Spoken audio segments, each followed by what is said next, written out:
que implica tanto el pensar el posconflicto, especialmente desde la filosofía, como en el mismo hecho de pensar a ser parte de construir posconflicto, construir lazos, ampliar la democracia. Creo que esto es lo central y es un evento que tiene un impacto relevante.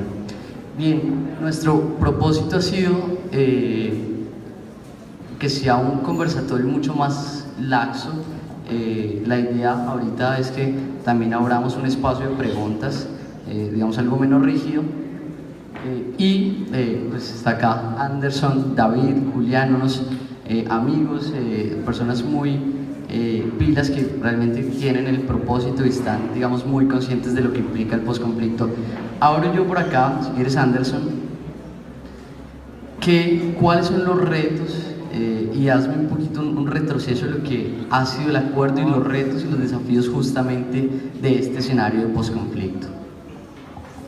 Bueno, muy buenos días para todas y para todos los asistentes a este importante evento en el cual vemos cómo poco a poco va incidiendo la participación de la academia, de los docentes, de los colegios, de las instituciones, pero también involucrando a quienes realmente les compete por su participación histórica en lo que se está desarrollando en el momento y lo que viene, que a fin de cuentas pues precisamente van a jugar un rol, un papel preponderante, importante y protagónico, como lo son los jóvenes y estudiantes. Entonces, de verdad, muchas felicitaciones por lograr que se estén desarrollando este tipo de pedagogías, de actividades, de dinámicas que generan pensamiento crítico desde diversas posiciones y posturas políticas, ideológicas y filosóficas. Ahí estamos sembrando futuro y paz. Felicitaciones a los organizadores del evento. Bueno, con relación a la pregunta, ha sido todo un reto desde que inició. Podríamos remontarnos como hacían el análisis filosófico, porque cualquier fenómeno parte precisamente del estudio histórico que se le realice. Entonces, desde el surgimiento de los grupos insurgentes en Colombia, las causas que originó precisamente que fluyeran estos movimientos insurgentes y guerrilleros en el país. En las exposiciones que hemos visto, en las presentaciones y ponencias, algunos han hecho alusión a varios de esos argumentos, de esas causas que motivaron precisamente el levantamiento armado como derecho internacional también que tienen los pueblos para exigir sus reivindicaciones. En Colombia jugaron muchos factores, pero precisamente voy a destacar uno que marca como el reto histórico desde el surgimiento fundamentalmente de las FARC, Ejército del Pueblo, hoy convertido ya en partido político, Fuerzas Alternativas Revolucionarias del Común, que fue precisamente, lo mencionaba una de las muchachas o de los muchachos que hicieron la exposición, donde decía de que había muchas necesidades de orden social, ¿sí? Esas necesidades de orden social que fueron planteadas por esos núcleos de campesinos en esas regiones donde se originaron las FARC, las cuales no se les dio la solución adecuada, como muchos de los problemas que aún prevalecen hoy en día, que valga la pena recordarlo, son muy parecidos a los de hace 53, 54 años si nos remontamos solamente al origen de las guerrillas en Colombia, o mucho antes, ¿sí? O muchísimo antes, hablando desde una fecha que está por llegar, el 12 de octubre, que fue denominada como la conquista, entre comillas, de América, que más bien se le puede denominar como una invasión hacia estos territorios que tenían su propia cultura y demás. Entonces el reto empieza desde allí, porque los 48 campesinos, en el caso de las FARC, que iniciaron este proceso, lo hicieron entablando unas denuncias, unas exigencias muy mínimas, como lo era una carretera, un puente, un puesto de salud, una escuela, y la respuesta del Estado, con el apoyo directo en la época, y bueno, que hasta hoy prevalece también ese aspecto, con el apoyo directo del gobierno de los Estados Unidos, fue iniciar el operativo que dio origen al surgimiento de las FARC en Marquetalia, en el sur del Tolima. Esa fue la respuesta, una respuesta violenta, la cual, pues de manera dialéctica, hablando desde el punto de vista filosófico, fue contestada con la respuesta de la violencia revolucionaria, es decir, a la violencia reaccionaria se respondió con violencia revolucionaria. Esto va también para el ELN y las demás organizaciones que surgieron. Y vienen otras etapas también de mucho reto, que es como la palabra que estamos tratando de enfocar, los intentos de diálogo, ya con Belisario Betancur en el 84, Andrés Pastrana en la época del 90, 99, y bueno, anteriormente Tlaxcala, México, Cravo Norte, con Gaviria, lo cual fueron intentos fallidos. Hoy se presenta esta oportunidad histórica que desde su inicio también en la etapa exploratoria fue todo un reto, pero que estamos asumiendo con la responsabilidad que se merece el tener una oportunidad que se había tratado de conseguir para el pueblo colombiano durante tantos años y que hasta hoy se pudo lograr, es decir, abrir las compuertas de la democracia, la cual esperamos de que se mantengan de esa forma y no vayan a ser cerradas violentamente nuevamente, como ha sucedido en épocas anteriores, lo cual indudablemente generaría la aparición de nuevos conflictos. Bien, sigamos en esa línea, si quieres, Julián, un poco de los desafíos y retos, y ciérrame, te hago también una pregunta muy pequeña. Estamos en un conversatorio de filosofía y posconflicto. ¿Cómo sigue? Claro, ya las FARC es una fuerza política, no un ejército militar. ¿Cómo está la ideología? ¿No? Hablemos especialmente del marxismo-leninismo, cómo se ha venido reivindicando, qué tanto se ha transformado, qué tan implícita está en el partido y en general en la organización. Buenos días para todos y todas. Realmente me satisface estar aquí en este evento. Felicitaciones por las personas que organizaron el evento. Y pues realmente decirles que nosotros, los excombatientes de las FARC, estamos comprometidos con un proceso de paz. Si bien ha sido bastante difícil acordar o llegar a algunos acuerdos con el gobierno, ya lo tenemos en el papel, ¿no? 310 páginas. No es un acuerdo entre Estado y FARC. Es un acuerdo que debemos defender entre los colombianos para evitar que nuestro país se siga desangrando. Es un compromiso de todos. Frente a nosotros nacemos, precisamente el nacimiento nuestro obedece a esa injusticia que ha campeado históricamente en nuestro país. Y aparte de eso, yo creo que lo que alimentó fundamentalmente este conflicto fue la criminalidad por parte del Estado, la violencia por parte del Estado hacia los sectores campesinos. Y eso obviamente lleva a una respuesta, no toda causa tiene una respuesta, toda causa tiene un efecto, y el efecto fue que nacieron unas guerrillas que incluso para defender sus vidas tuvieron que hacer también violencia, ¿no? Ya cuando yo creo que el carácter nuestro se lo dan esos organizadores, esos campesinos, que fue una guerrilla comunista, una guerrilla marxista.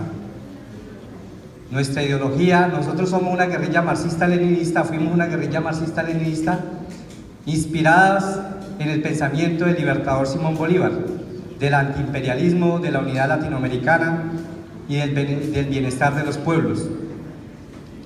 Así lo hicimos y así hicimos la confrontación durante todos los años.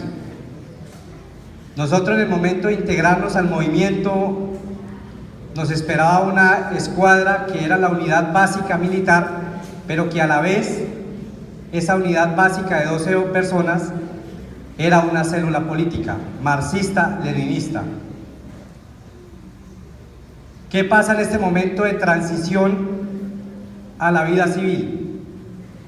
Nosotros, nuestra proyección de país sigue intacta, nuestra proyección humana de querer sacar a nuestro país del escollo aquel que nos ha empujado hacia la violencia, la seguimos promoviendo, porque precisamente no fuimos derrotados en el campo de combate, porque precisamente nos acompañan unos principios que son intactos, que están siempre con nosotros y que queremos fomentarlos porque vemos que Colombia no anda bien. Tampoco queremos que todos piensen así como pensamos nosotros, sino que también nos podamos acercar.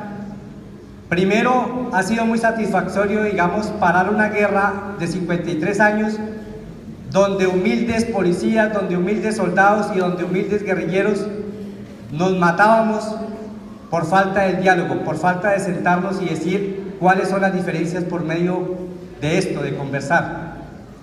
Entonces, en ese sentido, nuestra proyección sigue hacia adelante. En este momento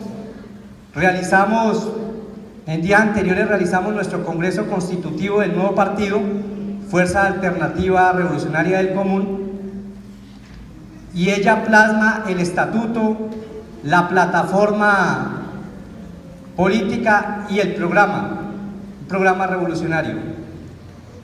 Pensamos que de cierta manera, no solo en Colombia, sino en una parte del mundo se estigmatiza ser uno comunista. Yo lo único que les digo es que yo, siendo comunista, he aprendido a ser más humano, a comprender a los demás y a respetar. Pero igualmente la Fuerza Alternativa Revolucionaria del Común va a ser un partido amplio, de discusión, de convergencia, donde muchos sectores puedan sentarse y debatir con nosotros y mirar las proyecciones hacia el nuevo país, de lo que nos espera, ¿no? De que podamos de manera decidida erradicar las causas que dieron origen a este conflicto, acabar con la criminalidad que aún campea en el país, porque es mentira que, bueno, llegamos a una firma de acuerdo de paz, estamos hablando de posconflicto, resulta que el conflicto aún continúa en el país, siguen habiendo asesinatos, sigue habiendo violencia callejera, sigue habiendo atrocidades en el país, queremos que continuamos en el conflicto, estamos en un proceso o en un momento del posacuerdo, donde es necesario entre todos sacar avante este proyecto que tenemos de nuevo país. Sepan que en los miembros de las FARC van a encontrar un ser humano, van a encontrar un compañero de interlocución y van a encontrar unas personas que tienen una conciencia férrea en querer un nuevo país, un país con paz, un país con justicia, donde no nos gobiernen algunos que únicamente buscan su beneficio personal. Más que ustedes, primero felicitar a los docentes por abrir estos espacios y también a ustedes, a los jóvenes, porque son el futuro de este país. Son el futuro, son lo que los espera esa nueva sociedad. Si logramos transformar estas generaciones ajenas a la violencia, alejadas de la violencia, podemos decir que estamos triunfando hacia un nuevo país. Entonces, decirles que ante todo en un fariano encuentran un ser humano que está comprometido con la paz del país, que a aquellas personas que en aras del conflicto les causamos daño, les pedimos perdón y ante la Justicia Especial para la Paz vamos a responder por los crímenes que hayamos cometido en el país. Muchas gracias.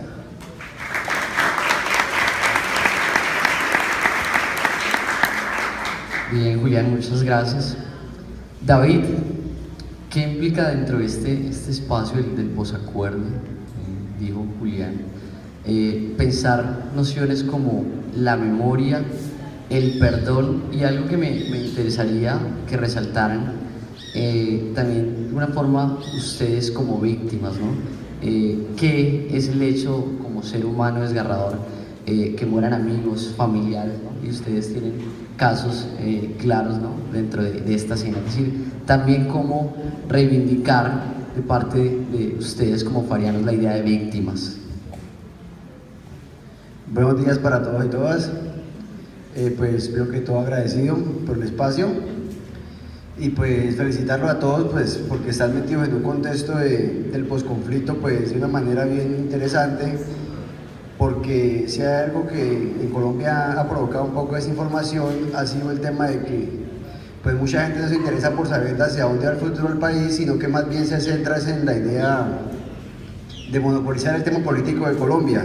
Y pues qué mejor que las juventudes sean las que se van adueñando de esas ideas de posconflicto y van mirando de a dónde surge la necesidad pues, de estar con el acuerdo. Bueno, pues reivindigando un poco el tema del posconflicto y pues todo lo que se vivió en medio de la guerra, pues cabe decirte que no fue algo fácil, pues tanto para nosotros como para el pueblo, pues mirar tantos casos que hubieron de víctimas, tantos muertos, ¿no?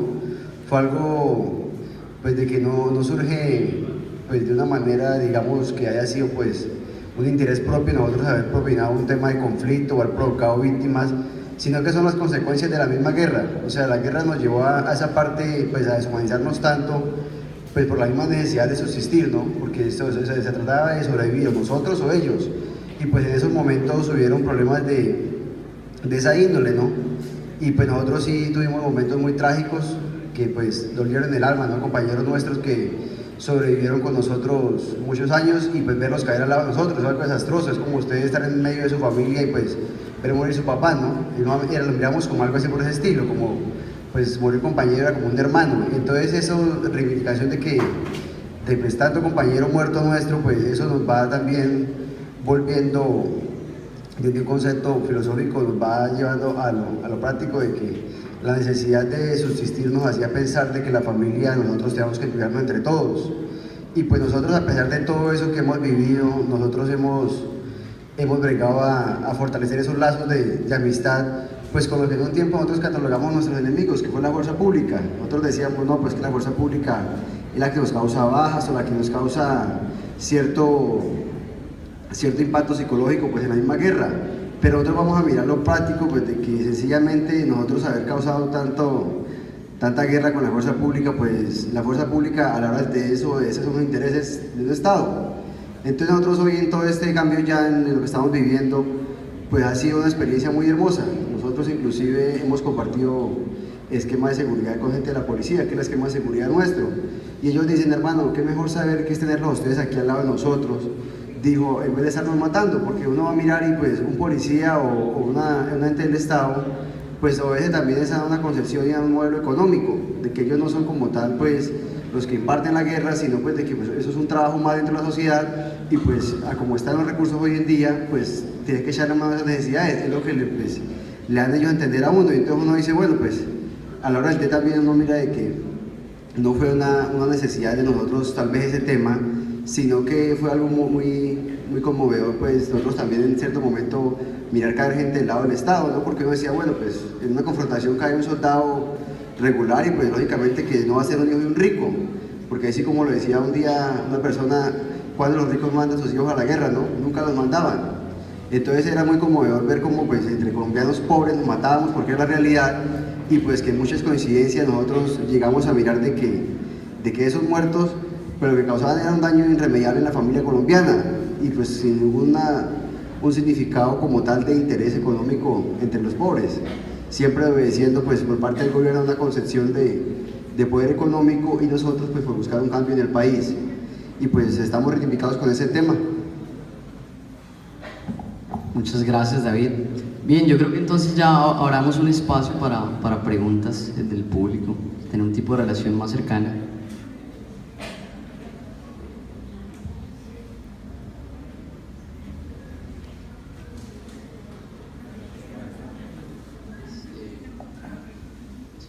Danilo, sí, por favor. Duro. Yo tengo una pregunta y es, ¿por qué cuando el gobierno de Andrés Pastrana en el año 98 al 2002 los citó a un diálogo, ustedes los declaró incontratados, y ahora que el presidente Santos les permite la opción de hacer ¿cuál fue la diferencia del 98 al 2004? 2006. A ver, ¿escuchan ahí? Sí. Uno del primer punto de nuestra plataforma habla de solución al grave conflicto que vive el país. Y esta guerra se inició cuando se inició aquel sector campesino de Marquetalia buscó cómo no irnos a esta guerra. Sin embargo, la única respuesta que recibieron fue un bombardeo donde vivían. Y así mismo pues se desató la guerra. Cuando en el 84 Belisario nos dice, vamos, lo que ustedes están pidiendo está dentro de la Constitución, vámonos a unos acuerdos de paz. Se firmaron los acuerdos de la Uribe. Y en muchas partes del país se decretó un cese al fuego bilateral. Y aunque la historia no lo escribe, aunque la historia lo tapa, en muchos sectores, en muchas partes del país, sectores económicos, sectores del paramilitarismo y sectores de las Fuerzas Armadas violentaron ese acuerdo y también fracasó el acuerdo con Belisario Betancur. Cuando llega Pastrana al poder, también nos invita a una mesa de conversaciones y nosotros vamos a esa mesa de conversaciones porque nos anima el propósito de alcanzar la paz. No sabíamos con qué propósito iba el gobierno, después lo escribe Pastrana en su libro, que el único propósito de sentarnos a conversar era ganar tiempo para fortalecer las Fuerzas Armadas y derrotarnos en una contienda militar. Entonces por eso fracasó el proceso de paz del Caguán, porque la visión del Estado no era llegar a un acuerdo, sino era ganar tiempo para combatirnos militarmente. Nosotros teníamos todo el compromiso. Bien, ¿preguntas? ¿Otra pregunta?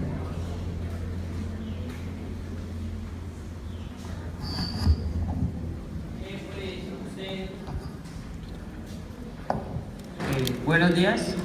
Pues primero que todo, ustedes defienden su posición de que ustedes primero nacieron siendo un ejército del pueblo y que ustedes se defendían peleando contra el Estado, por decirlo así, contra las fuerzas del Estado, porque en muchas ocasiones se vio afectada la población civil si su enemigo natural era el ejército, por decirlo así.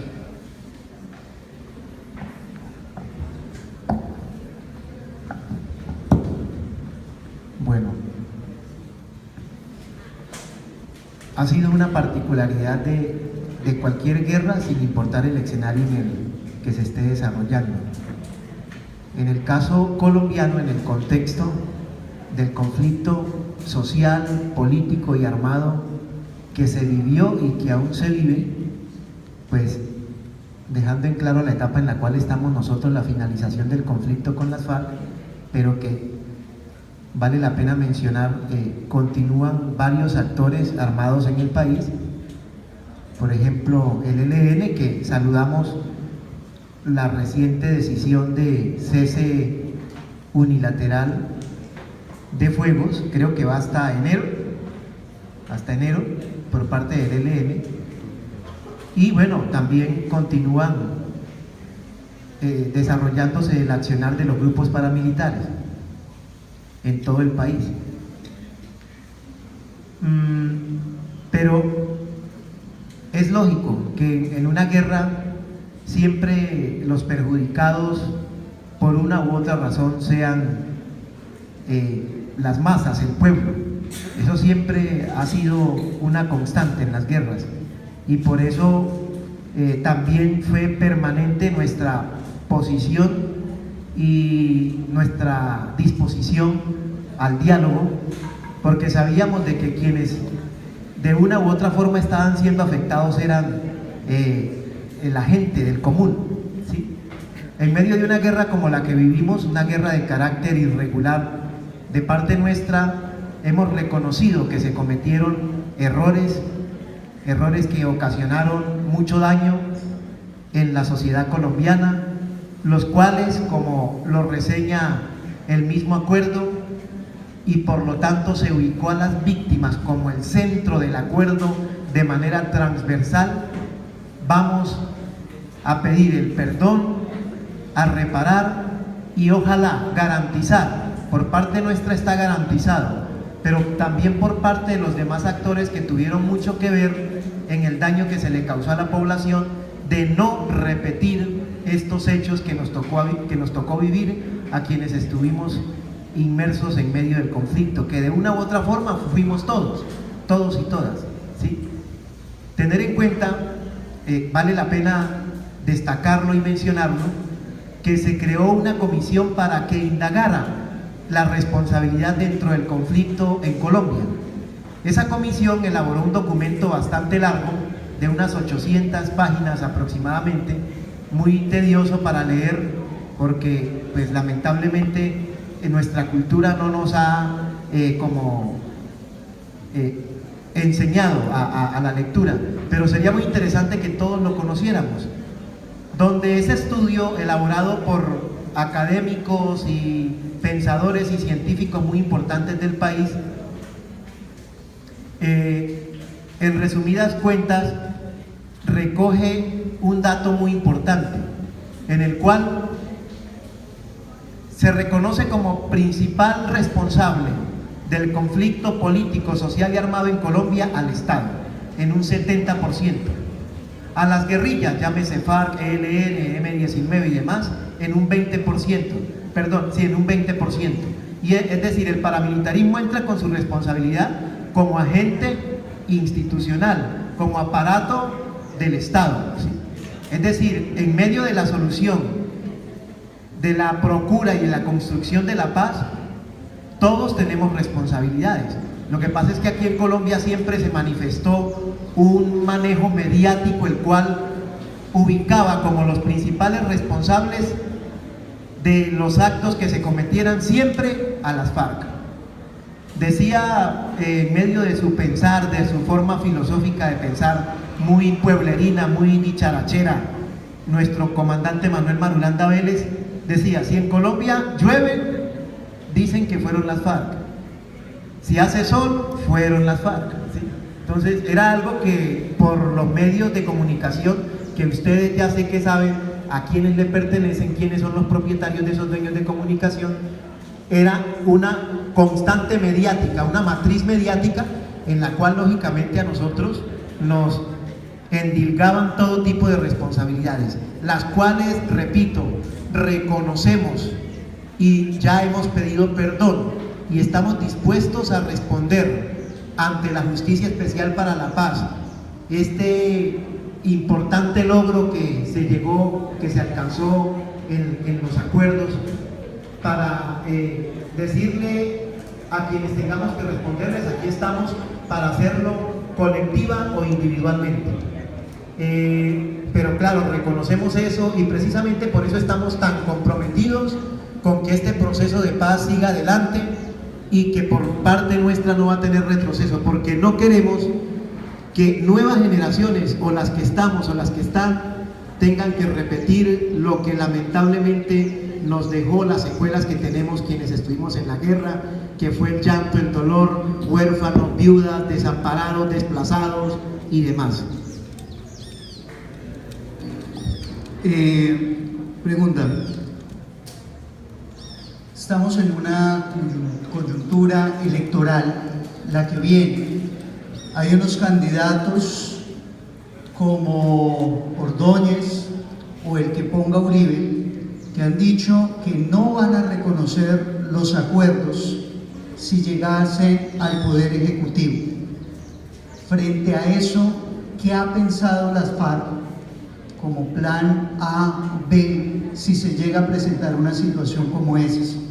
Porque reconocemos que tienen toda la voluntad de hacerlo, pero si el Poder Ejecutivo dice no los acatamos, ¿cómo actuar frente a esa situación, frente a estas elecciones que se nos avecinan? Bueno, pues como es de saber, nosotros desde que empezamos el proceso de diálogos dijimos que estábamos comprometidos a jugárnosla toda por la paz, y pues hasta el momento eso es lo que en su medida hemos logrado. nosotros en el análisis político que se le hace a la situación del país no se ha descartado eso, ¿no? Porque pues como ustedes saben, tanto Ordóñez como toda esa maquinaria de política ultraderechista de Colombia maneja un poder económico bastante grande y uno pues no debe descartar de que personas como ellas pueden lograr el poder ejecutivo. Que la posición de nosotros referente a eso ha sido de que nosotros dejamos en manos del pueblo colombiano, que sea el pueblo el que juzgue la verdad y la continuidad de la historia del país. Nosotros desistimos de 53 años de lucha armada para movilizarnos en el escenario político a dar la lucha en el escenario político. Y pues de que sencillamente esto tenga continuidad o de que haya un plan A o un plan B, de que no existe, simplemente lo que hemos dicho en un momento y lo afirma el Congreso es que el que tiene las llaves de la paz, como lo he hecho antes en un momento, no es problema de partidos, sino del pueblo. El pueblo es el que tiene que dar la garantía, la continuidad del proceso de paz. Aquí el proceso de paz no depende tal vez del movimiento FARC político como tal o de la corriente del Estado. Más bien se busca es que sea el pueblo con la garantía de la comunidad internacional, que fue lo que se pactó dentro del acuerdo, los que sean los garantes de la continuidad del proceso de paz. Y pues habrá que jugárnosla por eso, ¿no? Y pues sencillamente ese es el llamado que nosotros hacemos a un gobierno de coalición, que insistimos en eso, un gobierno de coalición, para que ese futuro gobierno pues sea el abanderado de que va a continuar con el proceso de paz, y pues a eso le vamos a apostar todo el pueblo colombiano, creo yo, ¿no? Aunque no hay que descartar también en el determinado momento de que la maquinaria y la política continúe eso, y pues de llegar a pasar eso, pues creo que va a haber una nueva consecuencia o se abrirá otra nueva puerta, pues no se puede ser directamente conflicto armado, pero sí una confrontación política dura en Colombia por la continuidad de la paz. Y pues habrá que esperar el momento para mirar cómo va a ser la reacción de ese pueblo en contorno a eso, y que tiene que ser el pueblo que se manifieste a continuar con la paz. Nosotros sencillamente pues somos una parte más del pueblo ahorita de la ciudadanía, porque ya somos normalmente ciudadanos del común, y pues nos vamos a sumar a ese esfuerzo. Pero pues de momento no se ha pensado tal vez en una confrontación armada como tal, pues que más de uno se de temor, bueno pues eso se acaba y la FARC vuelve al monte, pues al momento no se ha declarado eso, ¿no?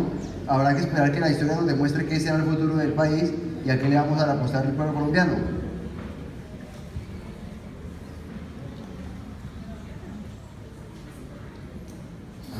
Buen día. Me alegra poder compartir y agradezco la invitación, compartir este momento con ustedes, escucharlos y de alguna manera la literatura, el tener la posibilidad de abordar autores que sin apasionamientos y sin posición política hacen análisis de todo el tema político, social y económico del país.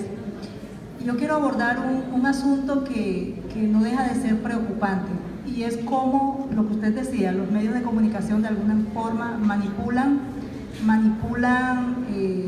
a la gente, al pueblo, y les hace creer cosas que seguramente no son tan ciertas. Tan es así que se ha asociado a la FARC con temas como el castrochavismo, que vamos a hacer igual a Venezuela, que la crisis de Venezuela, etc. Pero lo cierto es que en el mundo ha habido ejemplos de grupos al margen de la ley que luego de un proceso de paz y de reconciliación han mostrado ser buenos gobernantes y han logrado ejecuciones muy exitosas para el país, para el desarrollo de un país. Posiblemente la FARC sea un ejemplo de eso, no se sabe, habría que esperar. Sin embargo, ¿cuál es la estrategia que ustedes tienen, tomando en cuenta que no tienen a favor muchos elementos como los medios de comunicación? ¿Cuál sería la estrategia para desmontar la idea de que FARC es sinónimo de desastre, de crisis económica, desabastecimiento, de conflicto con los Estados Unidos, etcétera? O sea, frente a eso, ¿qué piensan ustedes?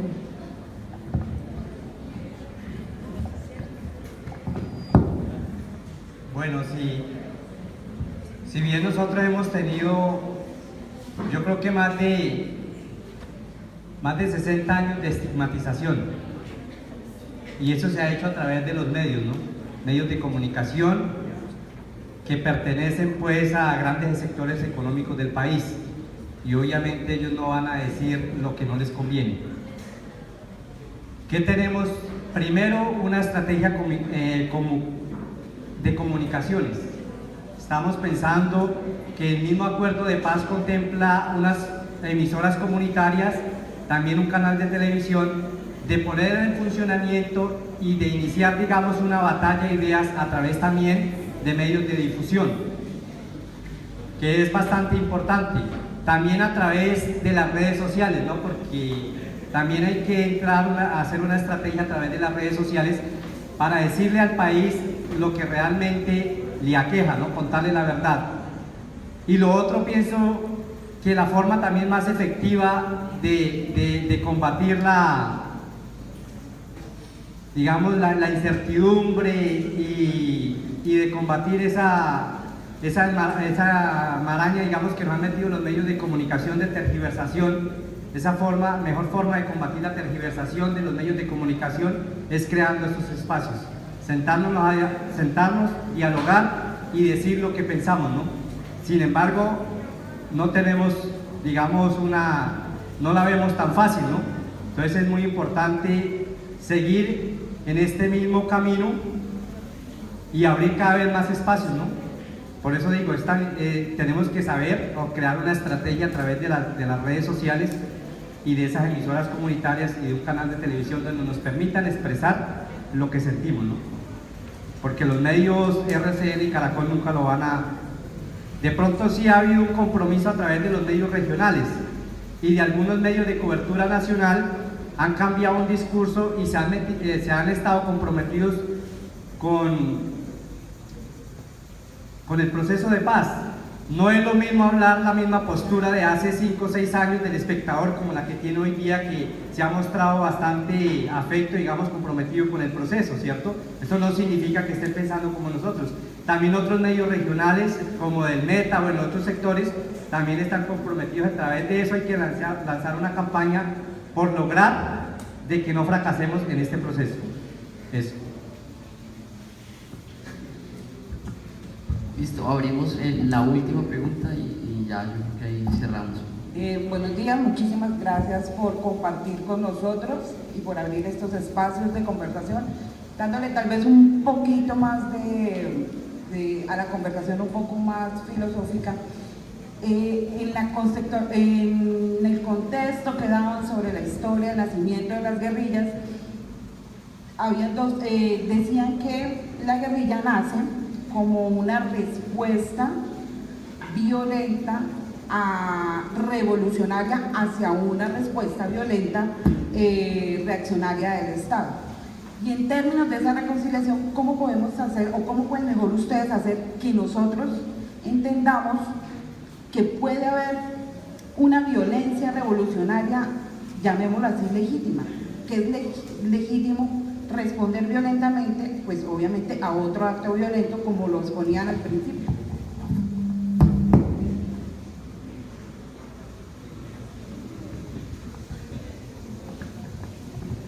Bueno,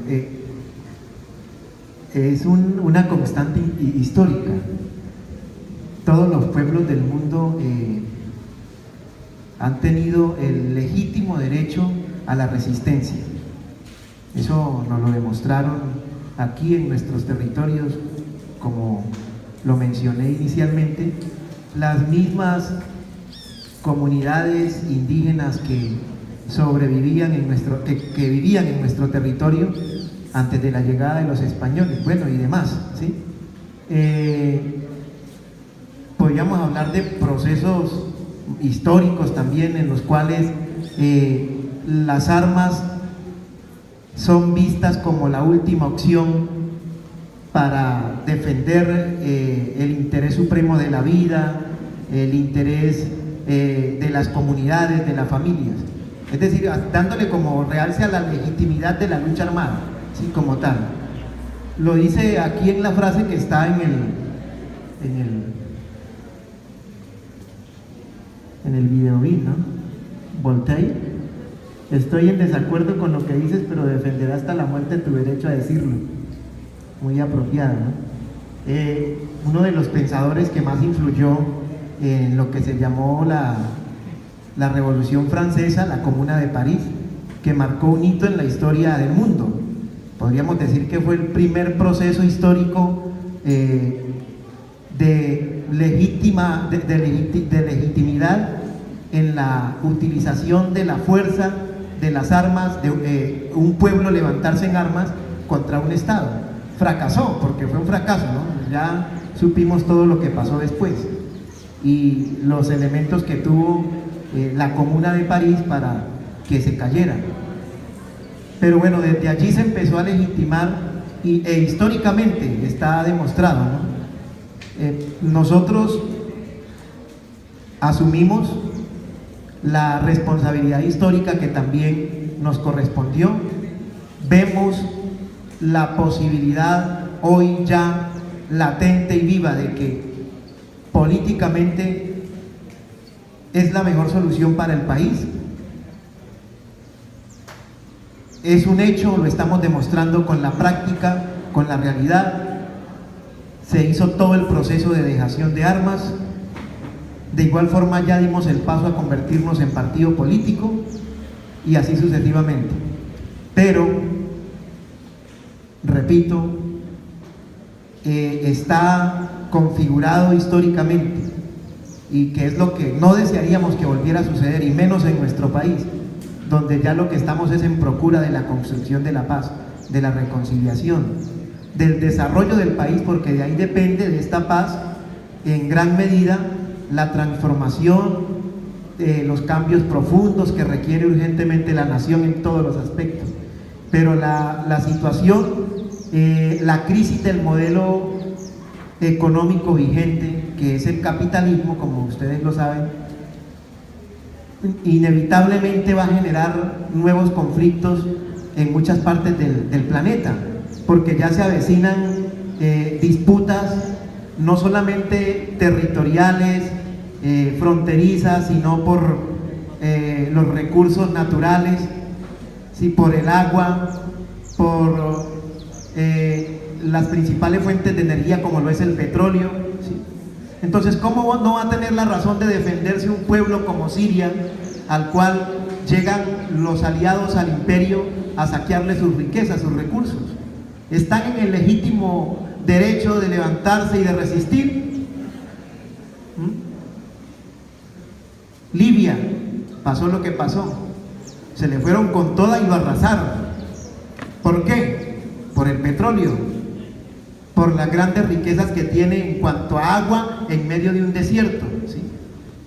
Bueno, no haciendo alusión al castrochavismo, pero detrás de lo que está sucediendo en Venezuela no solamente es supuestamente la defensa de la libertad y la democracia por parte del país que más lo viola en el mundo, que son los Estados Unidos, sino que ahí lo que están es detrás de la reserva de petróleo más grande que está comprobada en el mundo, que es la que está aquí en la franja del Orinoco. Es a eso a lo que van. Ahí no van a tumbar a un dictador, que Maduro, que no sé qué, no. Ellos requieren energía, requieren petróleo, porque no pueden seguir practicando el fracking allí en Estados Unidos, ya que muchos, pues hasta allá mismo se generó. ¿Dónde apareció el movimiento de los indignados? ¿Dónde? En los Estados Unidos, ahí mismo, ¿sí? ¿Por qué las comunidades afrodescendientes se han levantado también allí en los Estados Unidos contra el régimen imperial, ¿sí? Siendo ellos de ahí, de Estados Unidos? Han regado su sangre los compañeros negros allí, ¿sí? Entonces, ¿existe o no existe ese derecho? Legal e institucionalmente, todo país lo tiene, ¿sí? Otra cosa que las leyes, lógicamente, de un Estado como aparato coercitivo, por todos los medios tratan de que la gente no vaya a levantarse contra el Estado, pero sí existen de manera histórica, repito, ¿no? Y bueno, reitero, no con esto estoy diciendo que nuestro discurso es en pro de la confrontación o del levantamiento, pero sí en la defensa permanente de los derechos sociales que como ciudadanos constitucionalmente nos pertenecen, entre ellos el fundamental, que es el derecho a la paz.